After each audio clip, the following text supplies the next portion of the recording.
Good morning. Good morning. So we're here to talk about your last lesson, which was a social studies lesson on comparing and contrasting, and we're looking at it through the lens. We're focusing on the lens of Standard 2 learning differences, and so I think, when I look at this standard, and I look at all of the elements of the rubric, you definitely, were proficient to outstanding on all of them. Valuing students, I think that's just common in your class. That's that, we talked about that before. But the differentiated instruction, I think the lesson itself allows students to differentiate it somewhat because it's comparing and contrasting their home culture, whatever they identify as their home culture, because we have, as you pointed, one of the two kids asked you that I have 2 countries, I have 4 countries. They have whatever country or culture they identify with, and comparing and contrasting it to Cote d'Ivoire and Abidjan.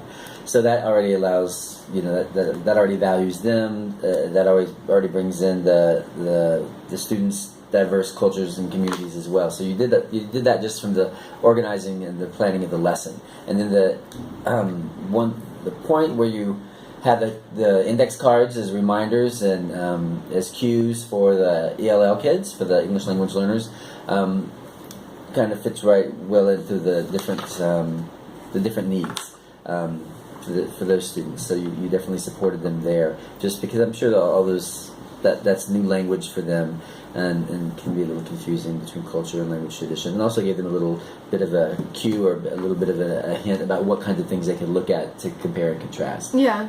So it wasn't so nebulous for them.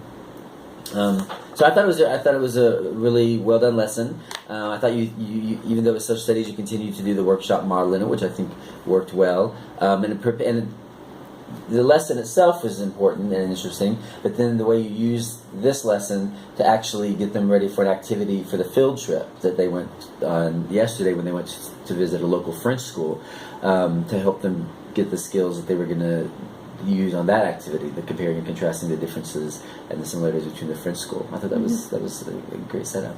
Great. Yeah. Okay. Anything that I could improve, work on? No, I thought you had. I thought that lesson. Went well, and I know we're only filming the. I wonder how did it work when the kids went back to when they went back to do their work. There was that one little bit with the ELL kids and that one kid, but for the most part they got it. They were saying interesting. They were points, repeating some points. With the student that I videotaped, she said pine.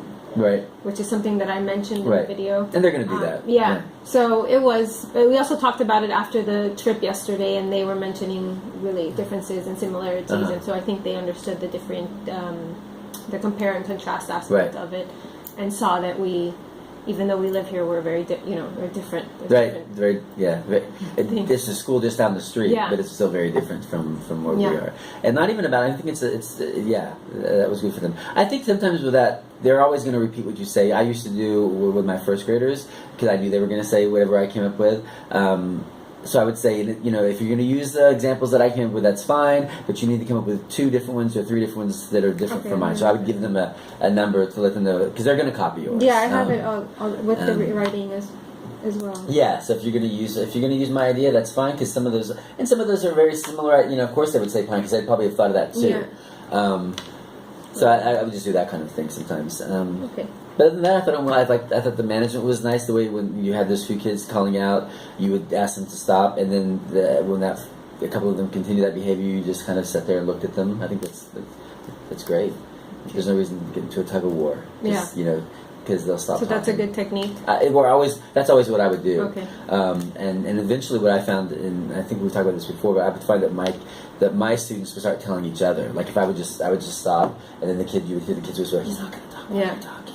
And so, so that starts the students regulating the behavior of other students, and then ultimately you want that particular student. Your hope is that eventually he'll start regulating his own behavior. Yeah. Yeah.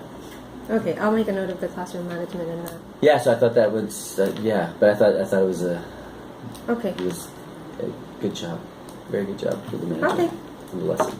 Cool. And I like the way it went right into it connected to the field trip. So that's why I did the video at the beginning. I did the mini lesson, and then I had them working, and then I brought them back to do the connection. Yeah, activity, perfect. Which worked out. I hope it I just wish I was more intentful on that with every other class, because a lot of times I'm so rushed at the end to get through that I don't bring back the whole class. I'll do a connection, in general connection with all of them in their seats, but I would like to do how I did in that class where they brought them back. Yeah, we talked about it. It's nice, and it's worth, especially for the big points, especially for the like whatever it is that you're teaching, for those ideas that you're gonna build on later. Which is hopefully most of your lessons. It really is. It takes time, and sometimes we do get rushed, but it really is. It helps the kids to see that, make that explicit connection. You see, we did this today, and you're going to see tomorrow it's going to connect to this. Or we did this today. Can you tell me how connected we did yesterday? And whatever you're doing. But and it gives them time to process really it and to do it and to kind of come up with that idea. Sometimes when you're just asking it all at the same time, they don't really know yet because they don't really even know what it is that they're doing. With this comparing and contrasting, but they have time to go do it, and then you're making a connection to what they're going to do tomorrow on the field trip. So you're already setting up kind of the way you want them to think about what they're seeing on the next day on the trip, which I thought was really good. Yeah, I have to work on that. Okay, cool. Thanks. Okay, perfect. There you go. Great. No editing. Oh wait, I'm still talking.